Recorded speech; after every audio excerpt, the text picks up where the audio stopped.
Well, hi, and welcome to another leadership moment with Pastor Gary. Today, I'm going to start what will become a series. It's going to just be something I come back and visit with you over and over and over again. I'm calling it "The Secret to Save America."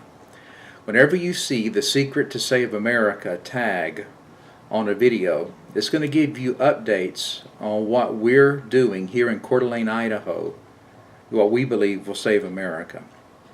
Honestly, the secret to saving America isn't a secret. It's been in the Bible for a very long time, for over 2,000 years. I call it a secret because it's a secret to us. And for the most part, this priceless nugget has been left buried deep within the Scripture, I believe forgotten by modern day Christians for the most part. The way we do discipleship training is basically what this is about. In America, I believe the church has begun to look more like the modern day government education system than it is the church. The secret is learning how to do this in the same fashion that Jesus did it. So, what is the secret for saving America? Well, here it is. People whose lives have changed lead people to Christ. Christ changes their lives, and they lead other people to Christ. Christ changes their lives, and the process continues. See, and all this is done in the context of what we call a Christ-centered counterculture, or a C-4 community.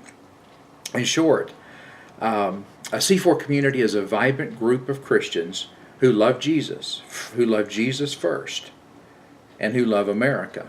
Our love for Christ is deep into the DNA of this C-4 community.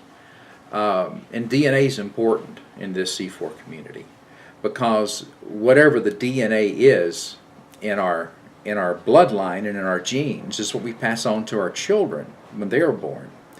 The very same thing happens when it comes to spiritual rebirth of our spiritual children. Our children don't necessarily take on the things that we tell them we're about. They take on the things in their life that they see happening.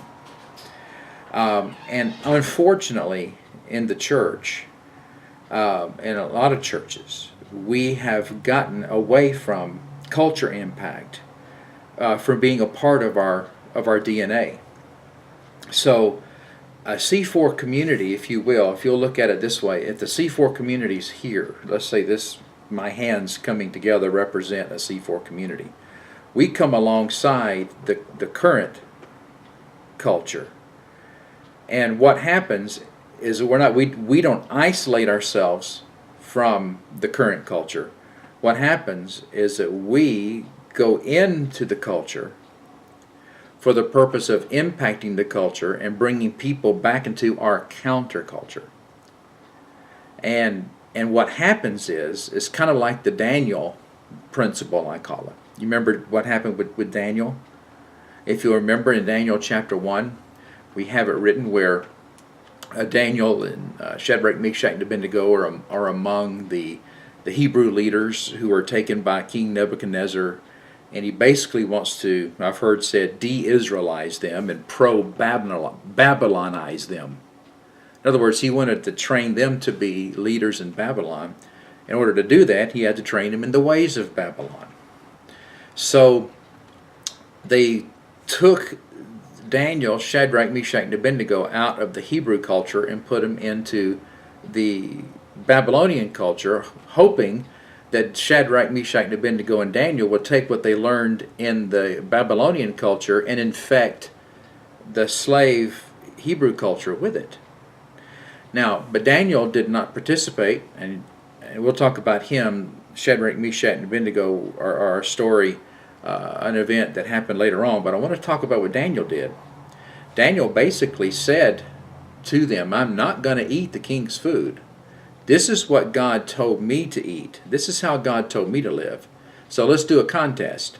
I will eat what God says, you eat what the king says. I will behave and all like God says, you behave and all like the king says.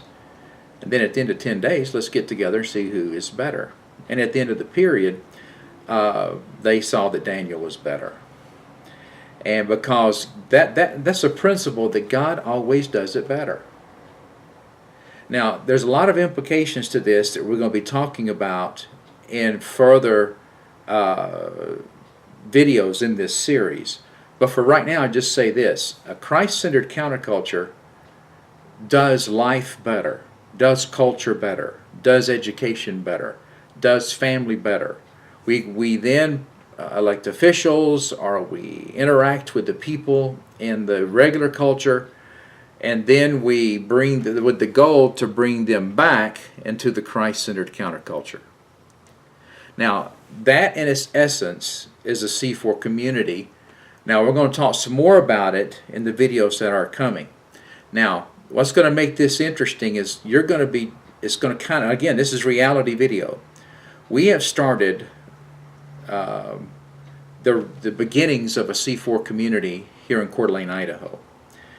As you tune in to the series of The Secret to Saving America, when you see that tag, I'm going to be giving you updates of the good, the bad, and the ugly of how a group comes together, and how that group comes together to impact the community in which they're living.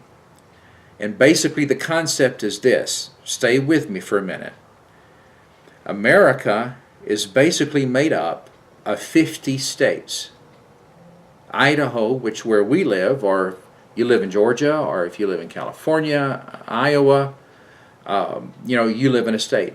I live in Idaho, so I'm going to use Idaho as the state. America is 50 states. A state is made up of X amount of communities. A community is made up of families. Families are made up of individuals. When God changes a life, He can change a family. When a group of families get together and form a Christ-centered counterculture and begin to infiltrate and impact their community, when God changes a community, then we have a model for life change, family change, community change that can be adapted into other communities. You change enough communities, you can change a state. When a state changes and that model is there, then you just got to replicate it 49 more times. I know there's a lot to this. That's the reason why I want you to keep coming back. You know, when I say this at the end of every video, it's not just a faint hope or a slogan. But at Reach America, we really do believe that God can use us to bring America back to Christ.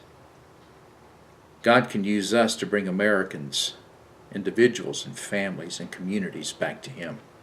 We believe God can use us to bring America back. Do you believe? God bless you. And I'm looking forward to seeing you in the next segment of this series. God bless.